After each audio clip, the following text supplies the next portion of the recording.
Good evening. This is Jennifer here with ideas about times, and I would like to give my 2 cents on a political front concerning the issues that we've witnessed these past 2 or so weeks, maybe a month. The first topic I would like to cover, well, these topics here that I presented that I'm going to cover tonight uh, consists of something that's been going on in the Trump administration that has given the majority of this country pause, especially in terms of um, basically giving the basically in terms of constitutional law, Trump violating every aspect of the constitutional law, especially people earning the right to become citizens in the United States, as well as going through a special program like DACA to get that uh, rectified. And also, uh, a lot of racism related incidents have occurred. You have your Democratic primary presidential debates, which were pretty suspect to say the least, among, like, I guess, the least favorite candidates that took the stage last Tuesday and last Wednesday. Okay, first I would like to talk about Trump's tweets on the squad. Um, do I remember the tweet that?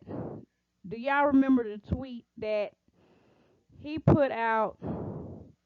I want to say on July the 14th, and it went along the lines of these people need to go back to their crime infested places that they came from, and he used the term countries, and the people that he was referring to were already U.S. citizens, although, I mean, U.S. citizens, and these were U.S. citizens of color, although one was an immigrant who became a citizen at a very young age. Um, might I add, uh, uh, may I call out Alexandria Ocasio Cortez? May I call out Ilhan Omar? May I call out Rashida Tlaib? May I call out Ayanna Presley? Those four intelligent freshman congresswomen are the ones he attacked. AOC, a Puerto Rican.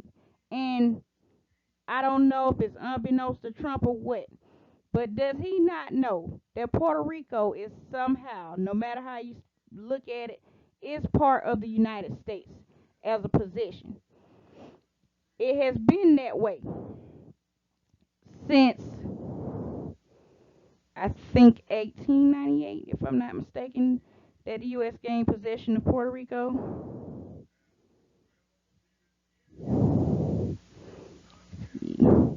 And I know for years that I know like 2 years ago they were trying to vote for statehood. And I do pray they get that statehood. Yeah. Because no matter how you look at it that way, they're still Americans.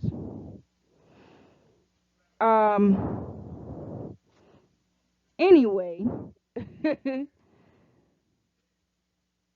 the tweet that he made though was pretty, I want to say, very clear,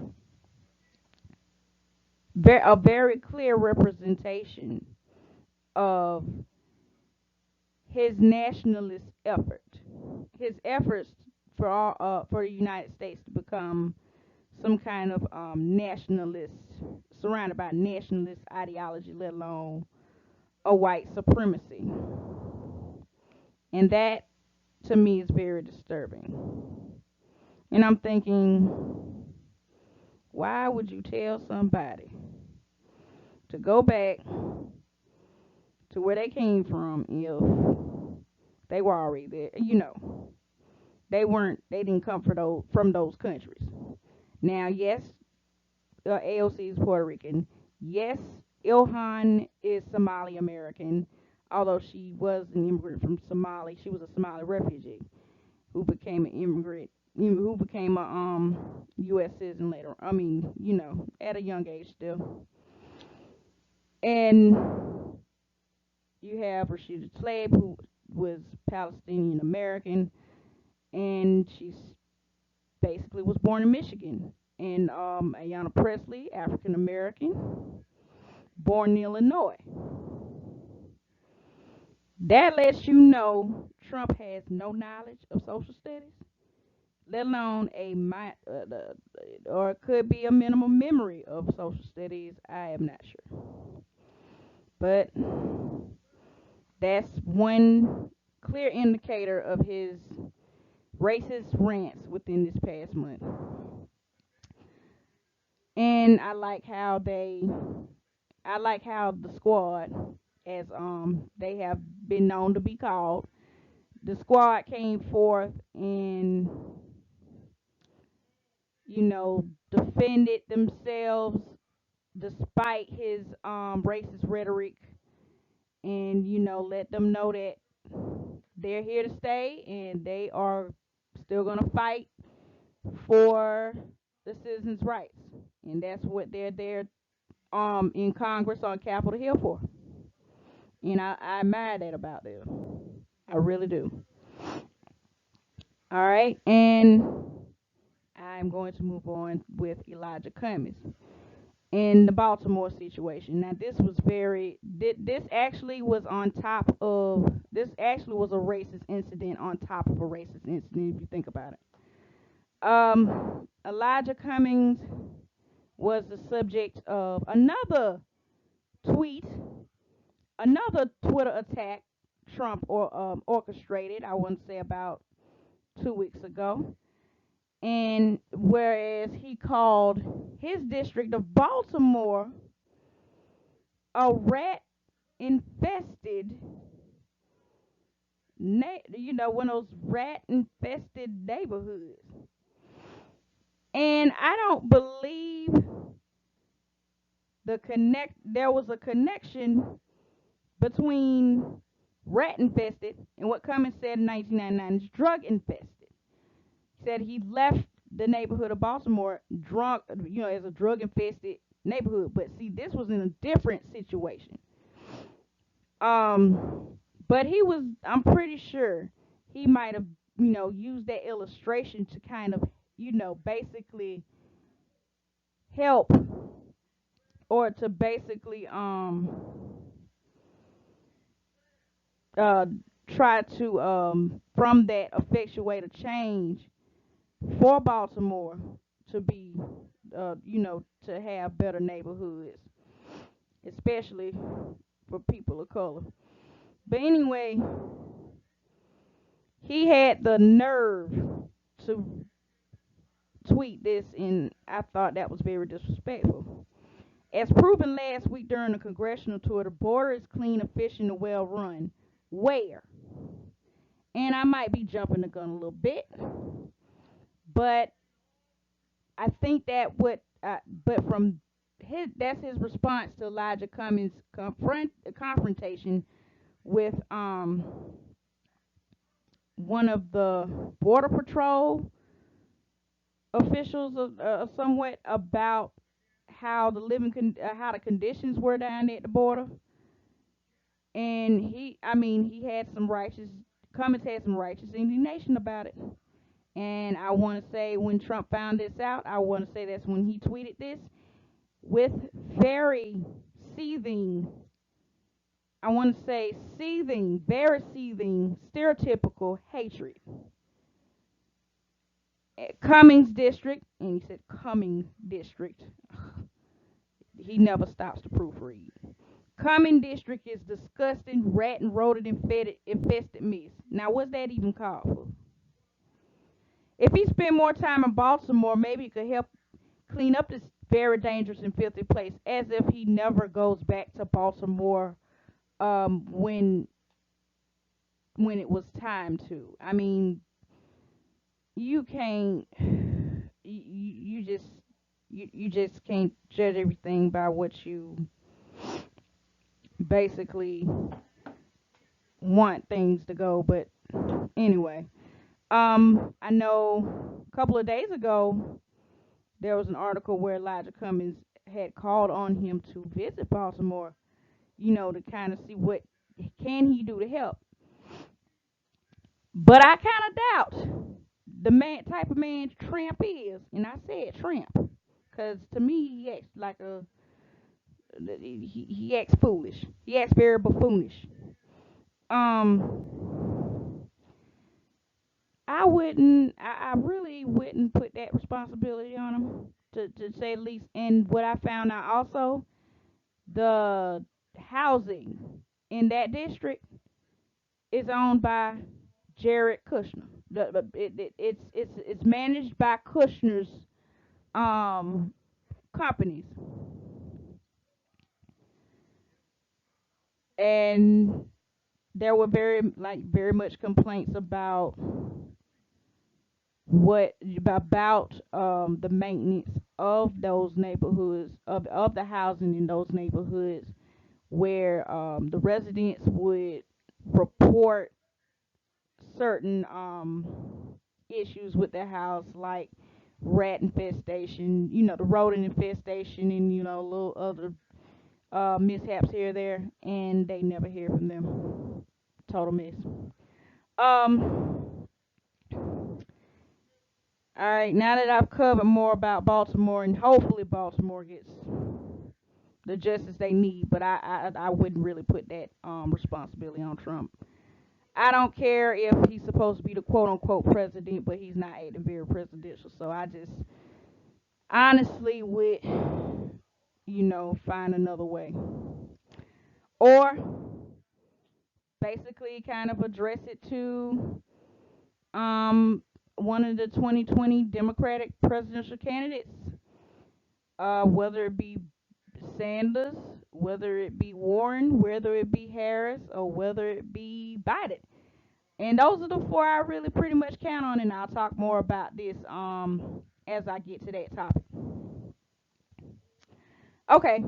Now that I've discussed something on the Trump's tweets, well, before I do go, I would like to address also some more tweets he's put out there about um or his yeah out there about the El Paso and the Dayton shootings, saying that the people who were basing, were orchestrating the shootings, shooting up these places, they have mental illnesses. Um, they might have gotten it from video games they played, and I know video games have a lot. That some video games may have a lot of violent content. However, I would not primarily put this on the video games though. Some things throughout society can be learned, and I would say some of it could be planned as well from a sick psychotic mind. Now, yeah, mental illness could be a factor, but don't put it all on video games. Also, from a pattern of events and from a pattern of people who the shooters have targeted, I would say this was a racist ploy, a ploy to get rid of a certain racial group. Case in point, El Paso. I found out that the shooter was trying to target Hispanics. Now that connects to me with President Trump's white supremacy. Although he's saying he's condemning white supremacy, basically he has no clue, or the first thing he doesn't know the first thing about condemning white supremacy. Although he does come from white supremacy himself, so why in the world would he go and say what he said, and he doesn't stand behind it. It's hypocritical. Okay, the connection between that, his flaky little ideology, between that, between the border wall and the migrant camps, which we will get to in a minute. It all boils down into play. I'm starting to think he hired somebody to shoot those people, just like, well, actually, the shooter was a Trump supporter, of course, so that could be a connection. Just like it could be a connection with the mail bomber last last year, I think. Found out he had 20, got 20 years in jail, 20 years in prison. Yeah. Uh, let's see.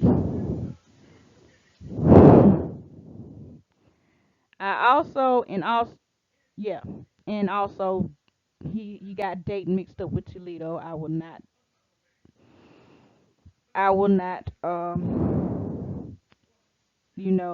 get that for whatever reason.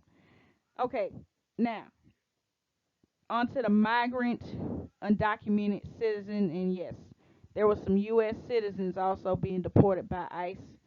I want to say a week before, around that same week of the rigmarole, the Twitter rigmarole that took place with the squad and Elijah Cummings. I want to say about a couple weeks before that. I think it was very inappropriate. More can be done as far as helping these people gain citizenship. That focus should have been on that instead of trying to deport the undocumented, or as he say, illegals. A lot of things should have come into play, and there was something that was in place already, and it was called DACA, and it was regulated by President. It was passed by President Obama back in 2015. However, when Trump got in office, things started messing up. He was talking about, from 2016 campaign on, he was talking about building this doggone wall, which the Supreme Court let him have $3.5 million for, I think. And hopefully that falls through. I hate to say it that way, but hopefully that falls through about that wall. I mean, it's not even necessary to do that. It's not even necessary to do it, because you never know. Even though you never know who comes through the border, not everybody who comes through that border is a criminal. All you have to do is check them at the border. You know, check for, I want to say, drugs or weapons. Yeah, I get that. But what about the innocent people who are trying to flee from crime, from the crime infested countries like Honduras and Guatemala, and maybe even some parts of Mexico? I mean, what about that? They come to the United States the same way the first immigrants who came to Ellis Island came for. Yeah, an opportunity. Some people have missed this, they have lost sight of it, and it's sad. And also, I would not even put, actually, this does go against biblical principle, because if you think about it, let's see, I'm going to look at a scripture here.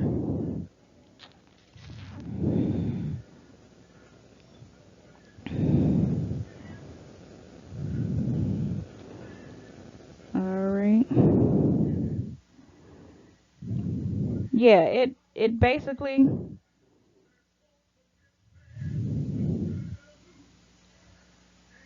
would go against scripture here.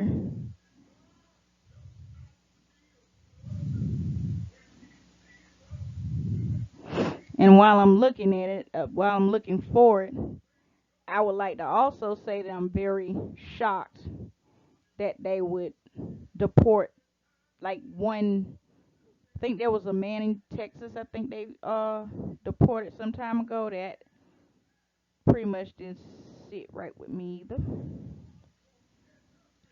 Yeah.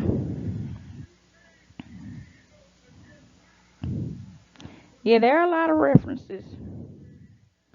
Okay, Exodus 22 and 21 stands out where it reads, Moses gives God's law.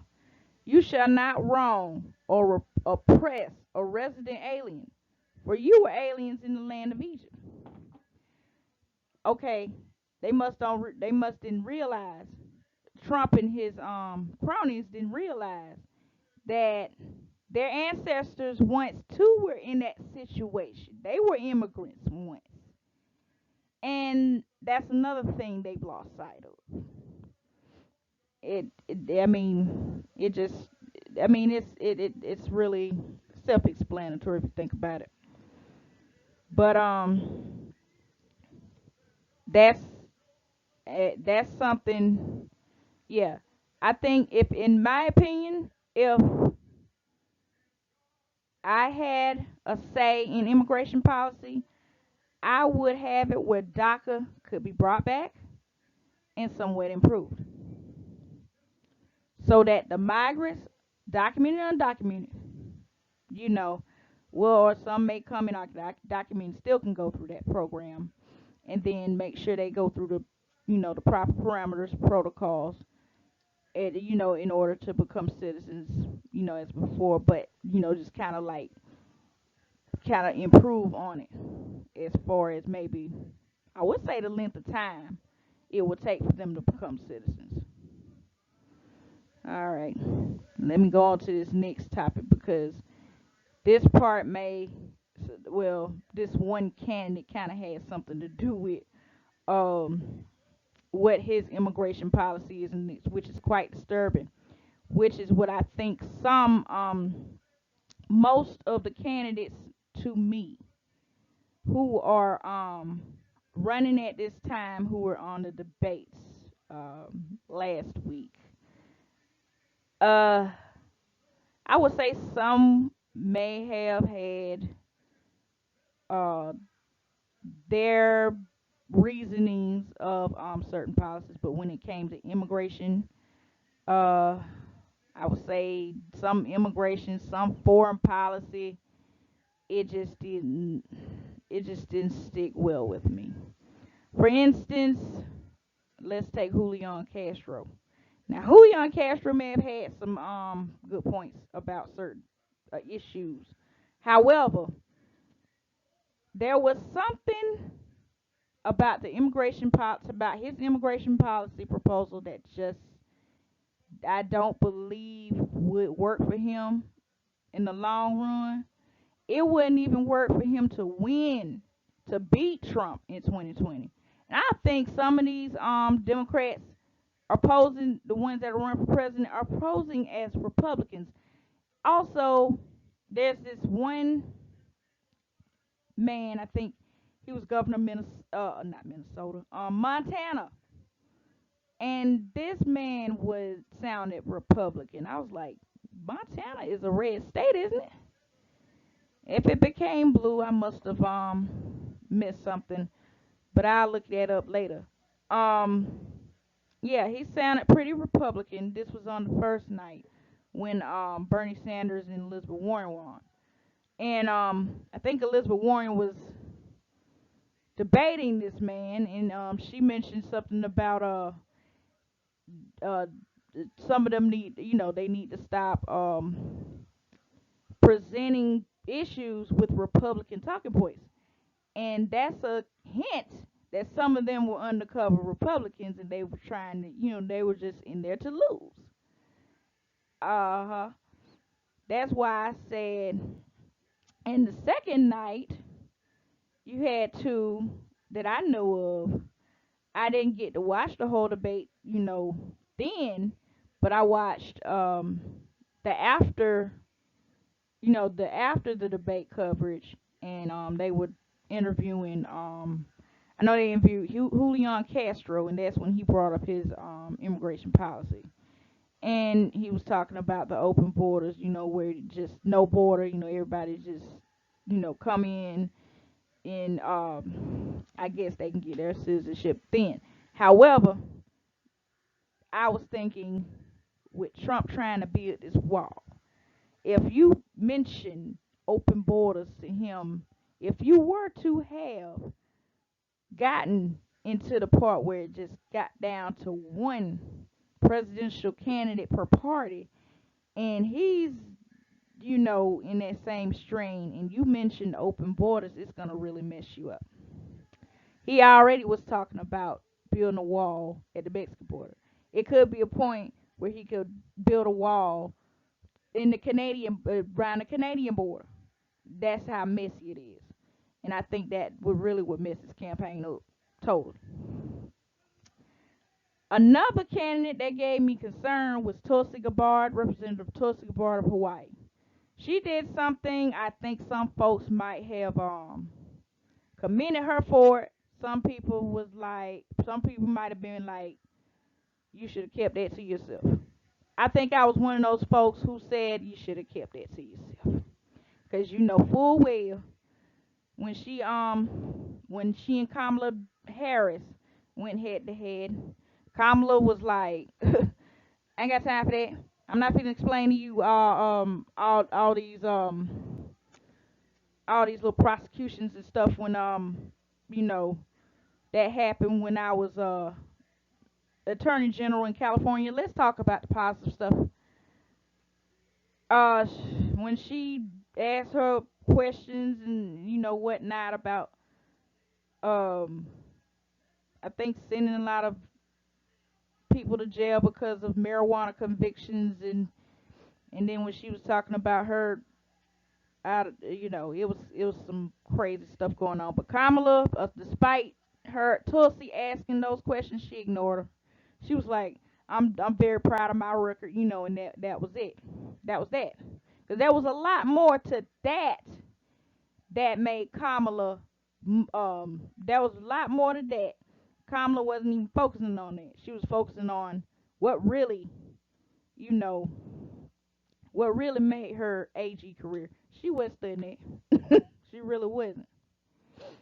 And another thing that I noticed with the other candidates, you know, Biden and Harris aside, I'm talking about the other candidates that I noticed didn't really do a very good job. Um, they kept attacking President Obama's legacy. Like I was like, what in the world is going on? They were talking about mistakes and all the other,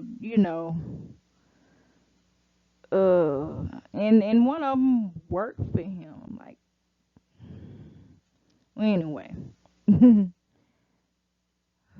this is my first 2 cents, so you have to bear with me. But it just it just makes you wonder. And another one I'm pretty much hoping doesn't, pretty much hoping that I don't see in September is Marianne Williamson. She's not only is she new agey, she's it's far as I'm concerned, she's an occult practitioner, and she might try to, I don't know, do some stuff. That is very ungodly.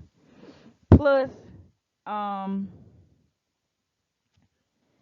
she may set herself up to lose.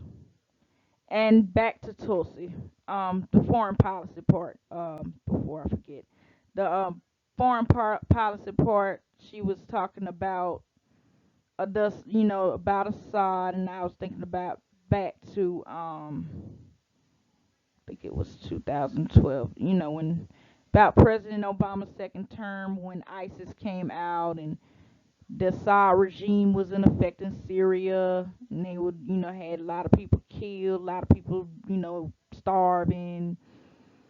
Uh, she was talking about siding with Assad, and to see what strategies were in place to end the wars. And I'm like, you have no type energy to end all these wars. Don't you think that's the same thing Trump is trying to do? in quote unquote, no, actually, no, I take that back. He's trying to start all the wars. Now he's trying to start all the wars. You trying to end it in that strategic form, you are setting yourself up badly. First of all, you setting yourself up to lose against Trump in 2020, and you are setting yourself up to lose your life. As far as I know, Assad is a very dangerous person. You don't want to fool people like that. That's kind of like Bush trying. Well, actually, the Bushes and the Bin Ladens, from what I remember, were very good friends, especially you know concerning their oil, because they had oil rigs and everything out there in Texas, and they were them and the Bin Ladens, they were kind of like very close, and I just don't see that. It's just dangerous. It really sounds dangerous.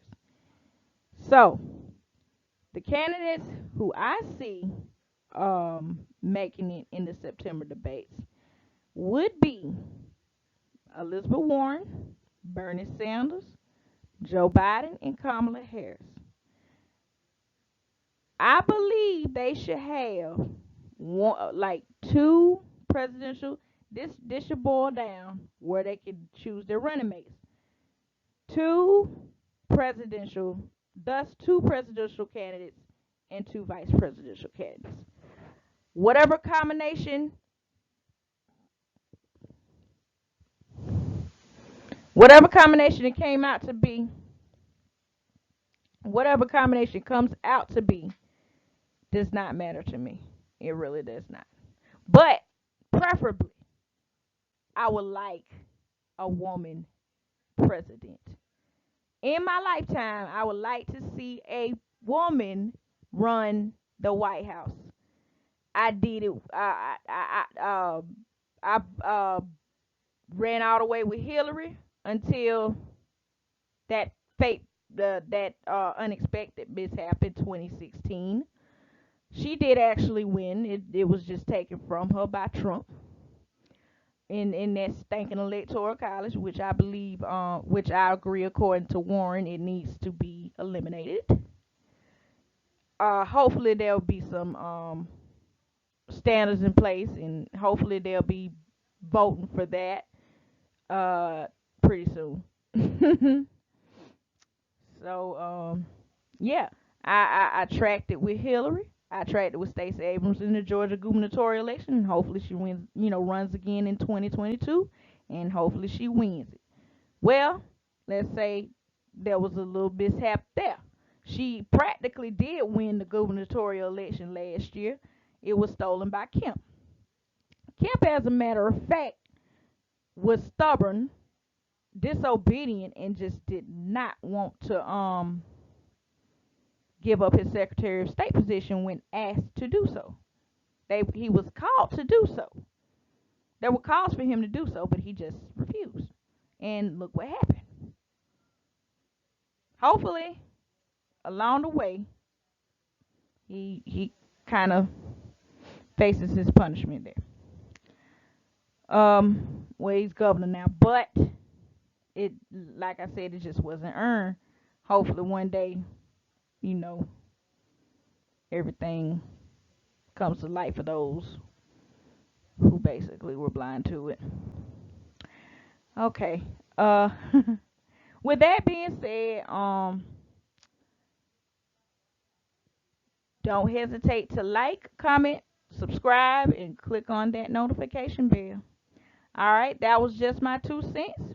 Thank you very much for listening, and you have a very, very, very blessed night.